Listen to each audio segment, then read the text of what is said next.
खबर रायपुर से है, जहां छत्तीसगढ़ रसोइया संघ की हड़ताल। स्कूलों में मिड डे मील बनाने वाले हड़ताल पर हैं। 3 सूत्रीय इनकी मांगे हैं, जिनको लेकर ये हड़ताल कर रहे हैं। कलेक्टर की दर पर मानदेय देने की कर रहे हैं मांग। और छत्तीसगढ़ में 87,000 रसोइये हैं जो हड़ताल कर रहे हैं। तो कलेक्टर दर से मानदेय दिया जाए, 50% मानदेय वृद्धि का वादा जो तुरंत से किया गया था उसको पूरा किया जाए। छात्र संख्या कम होने के नाम पर रसोइयों को निकालने की प्रक्रिया बंद होनी चाहिए।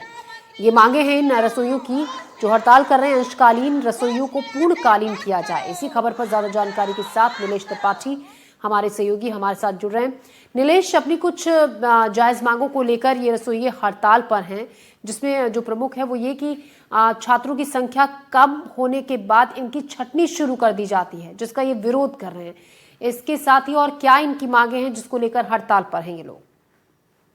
देखिए ज्योति, जो प्रमुख मांगे हैं उनमें सबसे पहली और बड़ी मांग तो यही है कि उनको जो मानदेय दिया जाता है वो अभी 66 रुपए प्रति कार्य दिवस के हिसाब से दिया जाता है। यानी कि लगभग जो है महीने पे अगर आकलन करें तो लगभग जो छुट्टियां होती हैं और वर्किंग डेज होते हैं उसको अलग कर दिया जाए तो सिर्फ वर्किंग डेज में अगर 20 से 22 दिन वो काम करते हैं तो 20 से 22 दिन में उनको 66 रुपए प्रति कार्य दिवस से मिलता है। और इसी के खिलाफ वो आंदोलन का जो पहला प्रमुख मुद्दा है वो यही है कि इसको बढ़ाकर जो भी जिस जिले में काम कर रहा है उस जिले में जो कलेक्टर दर निर्धारित है न्यूनतम मानदेय को लेकर वो दिया जाए।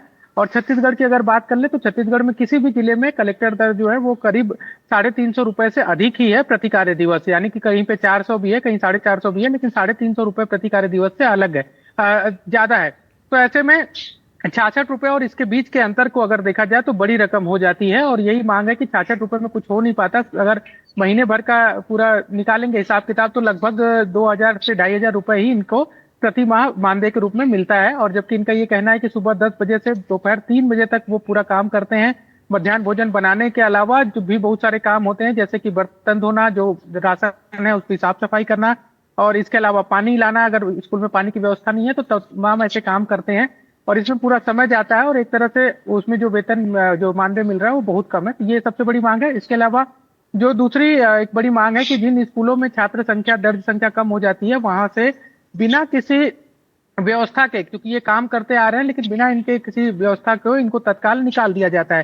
तो ऐसे में इनके ऊपर एकाएक रोजगार का संकट आता है। वो क्योंकि इनकी भर्ती ही अंतकालीन के जो प्रक्रिया है उसके तहत की जाती है। इसके तहत ये चैलेंज भी नहीं कर पाते उस बात को कि एकाएक इनको निकाल दिया गया, तो उसे पूर्णकालिक किया जाए ताकि कम से कम इन्हें अगर निकाला भी जा रहा है तो कुछ समय मिले ताकि वो अपने रोजगार की दूसरी व्यवस्था कर सकें। ये एक बड़ी मांग है। और इसके अलावा मोदी की गारंटी का जो जिक्र किया गया था साल 2023 के विधानसभा चुनाव में, जो घोषणा पत्र था बीजेपी का, उसमें इनको जो है वो प्रोत्साहन राशि और इनकी मानदेय जो है बढ़ाने का वादा किया गया था, एरियर्स देने का वादा किया गया था। ऐसा कुछ जो मांगे हैं उसको लेकर भी है कि उसको दिया जाए। ऐसे 3 प्रमुख मांगे हैं। और इसके अलावा बाकी इनकी तमाम समस्याएं हैं जिसका जिक्र वो करते हैं जब हड़तालियों से बातचीत की जाती है, जिसमें कहा जाता है कि इनके पास जो स्कूल है वहां पर लकड़ी पर ही खाना बनाना पड़ता है। गैस सिलेंडर की व्यवस्था नहीं है ज्यादातर स्कूलों में। ऐसे में उनको जो आंखों में धुआं लगना और इस तरह की जो स्वास्थ्यगत शिकायतें भी झेलनी पड़ती है। कई ऐसे स्कूल हैं जहां पर पानी की व्यवस्था नहीं है। तो ऐसे में खासकर गर्मी के दिनों में या जिस समय पानी की समस्या ज्यादा होती है उस समय कहीं दूर से पानी धोकर लाना पड़ता है। उसकी भी कोई व्यवस्था वैकल्पिक नहीं की गई है कि अगर पानी स्कूल में नहीं मिलता है तो किसी तरह से स्कूल में पानी मंगाया जाए, नहीं ही लाना पड़ता है। ऐसी तमाम समस्याएं हैं जिनको लेकर ये हड़ताल कर रहे हैं और अनिश्चितकालीन हड़ताल कर रहे हैं। इनका कहना है कि जब तक मांग पूरी नहीं होगी तब तक ये हड़ताल जारी रहेगी। जी ज्योति, तो नीलेश, 87,000 रसोइये हैं जो हड़ताल कर रहे हैं। जाहिर तौर पर आने वाले वक्त में इस हड़ताल का असर भी दिखेगा, क्योंकि जब 27,000 रसोइये हड़ताल पर रहेंगे तो फिर काम प्रभावित होगा जहां पर इनकी ड्यूटी लगी होती है।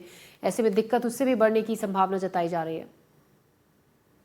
जी बिल्कुल। देखिए अगर ये हड़ताल पर हैं तो स्वाभाविक सी बात है कि स्कूलों में खाना जो है मिड डे मील का वो बनना मुश्किल होगा। क्योंकि हालांकि स्कूलों में जो देखिए व्यवस्था के तहत स्कूलों में जो खाना बनाने की जिम्मेदारी है, मध्याह्न भोजन मिड डे मील, वो स्व सहायता समूह जो है महिलाओं की, उनको अलग अलग स्कूलों में दिया गया है। लेकिन उन स्व सहायता समूहों की जिम्मेदारी स्कूल प्रबंधन उनके ऊपर जरूर दिया है, लेकिन वहाँ खाना बनाने का काम जो है ये रसोइयां ही करते हैं। ऐसे में एकाएक इतने सारे लोगों की वैकल्पिक व्यवस्था ढूंढ लेना ये अपने आप में मुश्किल है। और चूंकि एक ग्रुप भी होता है, एक संगठन भी होता है, और उसके तहत जो रसोइया संघ है उनके अपने लोग भी हैं और वो भी इसका समर्थन कर रहे हैं। ऐसे में उन स्कूलों में अभी खाना की व्यवस्था जो है वो चरमराई हुई है। मिड डे मील की कई कुछ स्कूलों में वैकल्पिक व्यवस्था के तहत, जैसे कि खासकर थोड़े जो शहरी इलाके हैं वहां पर अलग अलग माध्यमों से खाना पहुंचाने का काम किया जा रहा है, लेकिन जो ज्यादातर ग्रामीण इलाके हैं वहां पर अभी मध्याह्न भोजन बनने का काम जो है वो रुका हुआ है और इंतजार इस बात का किया जा जी रहा है कि ये हड़ताल खत्म हो और ये प्रक्रिया शुरू की जाए। जी, शुक्रिया नीलेश आपका जानकारी के लिए। और इसी के साथ इस बुलेटिन में फिलहाल इतना ही। ले रहे हैं एक ब्रेक, आगे खबरों का सिलसिला जारी रहेगा।